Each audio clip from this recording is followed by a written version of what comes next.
Assalamualaikum warahmatullahi wabarakatuh. Selamat pagi dan salam sejahtera untuk kita semuanya. Oke, untuk pertemuan kali ini kita akan membahas tentang cloud computing. Lanjut. Tujuan untuk pertemuan kali ini adalah memahami bahwa organisasi dan penyimpanannya akan mempengaruhi cost, speed, reliability, accessibility, privacy, dan integritasnya. Lanjut, organisasi dan penyimpanan. Organisasi dan penyimpanan yang dimaksud ini adalah sebuah cara, teknis, atau proses dalam menyimpan dan mengakses data yang dilakukan oleh suatu kelompok tertentu pastinya. Di mana nantinya perlu memikirkan bagaimana cost-nya, nilai datanya, speed, kecepatan datanya, reliability, konsistensi datanya, accessibility, kemudahan dalam mengakses datanya, privacy, keamanan dan keterbukaan data, integritinya adalah keutuhan atau kelengkapan datanya. Jadi ketika sebuah organisasi akan mau menyimpan data, membuat sebuah server untuk menyimpannya gitu, maka akan perlu ini semua.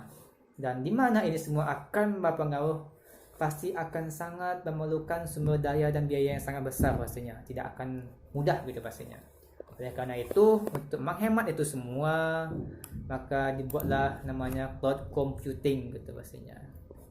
Di mana cloud computing adalah sebuah proses pengolahan daya komputer yang dilakukan melalui jaringan komputer. Jadi kita cukup mengolah daya komputer itu melalui jaringan komputer.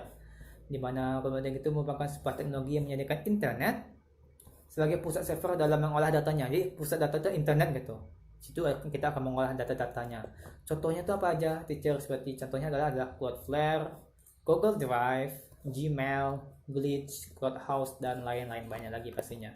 Jadi computing ini memudahkan kita daripada kita membuat sebuah server. Kita perlu memikirkan cost-nya, accessibility-nya, integrity-nya, privacy-nya, biayanya bagaimana juga membuat servernya. Itu kita pikirkan sudah ada pihak yang memudahkan kita, yaitu kita menggunakan teknologi cloud computing namanya. Tidak akan ribet pastinya.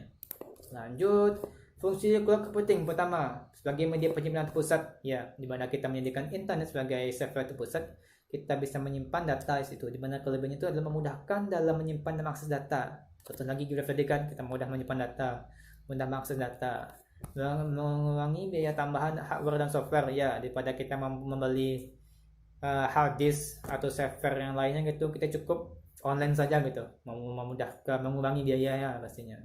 Keamanan datanya dijamin karena kita tak akan memikirkan lagi bagaimana kita menjamin keamanan data kita gitu. Karena pihak atau organisasi yang menyediakan layanan itu telah membuat gitu sebuah keamanan yang dipastikan tak akan mudah dihack gitu, tak akan mudah oleh orang lain mengaksesnya gitu. Dan ketiga adalah lebih murah dan tahan lama, ya. Fungsi cloud computing ini sangat benar-benar bermanfaat untuk kita semua saat ini. Dimana ketimbang kita menyimpan di hard disk kita, lebih baik kita simpan secara online gitu. Kita bisa akses kapanpun dan tidak perlu membeli hard disk baru apabila hard disk kita penuh gitu. Tinggal akses saja gitu. Lanjut, model-model cloud computing. Jadi cloud computing ada macam-macam juga. Pertama ada private cloud, yaitu teknologi cloud yang hanya digunakan satu organisasi. Jadi media penyimpanannya itu hanya digunakan oleh satu organisasi. Contohnya ketika pihak Bank Indonesia mau membuat sebuah server, di mana server itu hanya bisa diakses oleh Bank Indonesia saja gitu. Kita nggak akan bisa mengaksesnya. Ini pastinya butuh biaya yang sangat besar juga gitu. Perlu sumber daya yang besar juga pastinya. Kedua adalah community cloud, teknologi cloud yang digunakan komunitas, intuisi atau organisasi. Ini contohnya seperti kalau di kampus teacher itu ada namanya, ya, seperti pihak kampus itu menyediakan server khusus untuk kampusnya gitu, di mana kita menyimpan semua data-data seperti data siswanya, data mahasiswa, data dosennya, data nilainya bagaimana, data biayanya bagaimana, absennya bagaimana. Itu contohnya community cloud gitu, digunakan oleh komunitas yang bisa diakses oleh, ya, mahasiswa itu saja gitu, dosen-dosen di kampus itu saja gitu. Public cloud yaitu teknologi cloud yang siapa saja dapat mengaksesnya. Contohnya sosial media.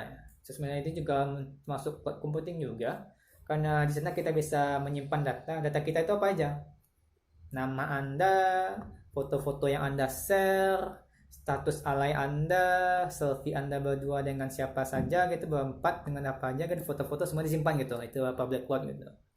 Yang keempat adalah hybrid cloud, gitu, gabungan dari private cloud dan public cloud gitu. Wah, Hybrid ini ya contoh belum tahu juga Cica, karena gabungannya private juga dan public cloud juga gitu. Mungkin sebuah aplikasi yang khusus lagi dibuat lagi untuk uh, organisasi tertentu pastinya. Oke, lanjut. Struktur cloud computing. Jadi kalau cloud computing ini cuma ada 3 bagian saja, pertama front-end komputer, kemudian klien yang kita yang mengaksesnya, kedua konektor, hubungan bagian kita menghubungkannya, pasti ada internetnya, mau itu menggunakan LAN, MAN, WAN atau yang lainnya pastinya, atau menggunakan backend, dan bagian lainnya adalah backend komputer, yaitu bagian server dan data centernya. Seperti itu sih. Sama seperti ketika Anda membuka HP Anda, membuka G Drive di HP Anda, itu front end-nya. HP Anda sendiri diakses menggunakan internet ke G Drive, yaitu tempat Anda menyimpan datanya gitu. Di sana Anda bisa melakukan penyimpanan data, mengcopy data, dan men-share datanya, menambah informasi atau hal-hal yang mau Anda simpan gitu di G Drive.